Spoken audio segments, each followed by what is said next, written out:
If you can't trust a Swiss banker, who can you trust? That was a line delivered by James Bond. The world is not enough there. And it was at the beginning of the movie in a great action sequence that took place. I'm a big James Bond fan. But yeah, that was in 1990s. And I'm going back to that period of time when all these Swiss banks were coming here to the United States and buying up institutions that we had here. First Boston, Credit Suisse, First Boston, and there was a myriad of others. And I was none too happy about it. I'm ranting and raving at the time. I didn't have a radio show at that point. I just had my newsletter. But I did a lot of guest appearances on TV and radio, and I'm like, you've got to be kidding me. This is at the same time there was all sorts of lawsuits that were taking place talking about how these Swiss banks were hiding money and assets from Holocaust survivors. I remember there was I think it was a 60 Minutes piece where they were actually, they caught on hidden cameras, the documents being shredded. And I'm saying to myself, why?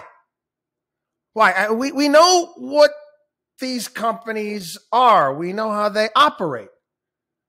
I mean, Yasser Arafat had $1 billion account in one of those Swiss banks. Did Yasser have some sort of chain of falafel stores like Chick-fil-A? He had his own falafel filet or whatever the hell it may be where he made a fortune? No. These banks have always been the place where bad people go to put their money. That's just, again, Switzerland. We are neutral.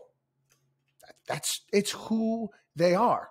Like it, dislike it. And to be honest, I've never been to Switzerland, but here it's a nice place, but that's just how they do things there. I couldn't do it. They've been doing it for years. They've been doing it for generations. They've been doing it for centuries. That's who they are. That's how they go about doing business. Again, but you need to know that going in. In my opinion back then, in my opinion still today, fine. Let them do their business like that over there. But once you start bringing it over here, you know what? You're going to be taking on problems. And again, I don't like paying ridiculous taxes. I don't like sending ungodly sums of money to Washington, D.C. to be wasted. I don't. I get sick to my stomach every single time I write those checks out. I do. But we're a nation of laws. We're a nation of laws. We're not a nation of men. I follow the rule of law. I'm going to do. My accountant does a great job. I pay what I owe.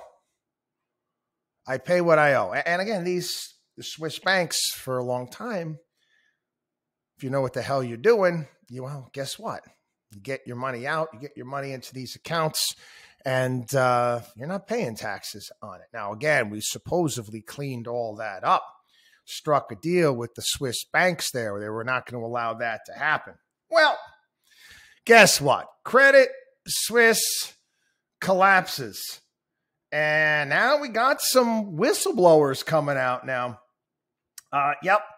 The bank has provided a safe haven for wealthy American clients to hide assets from the IRS, even after it was caught and prosecuted for doing the same thing more than a decade ago.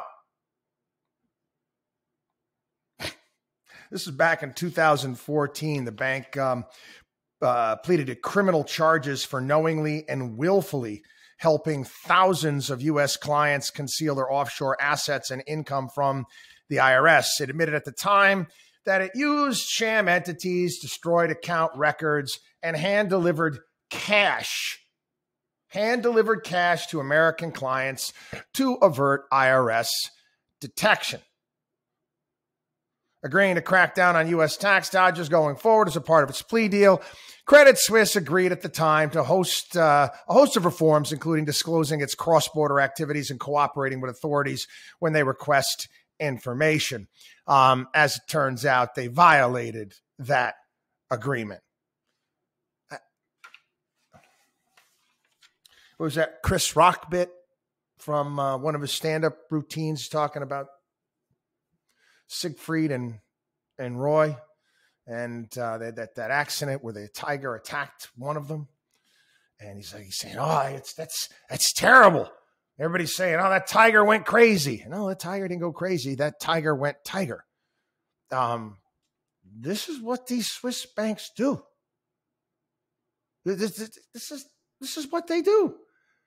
But people, you got islands in the Caribbean. You've got islands that are enormously wealthy right next to islands that are extraordinarily poor.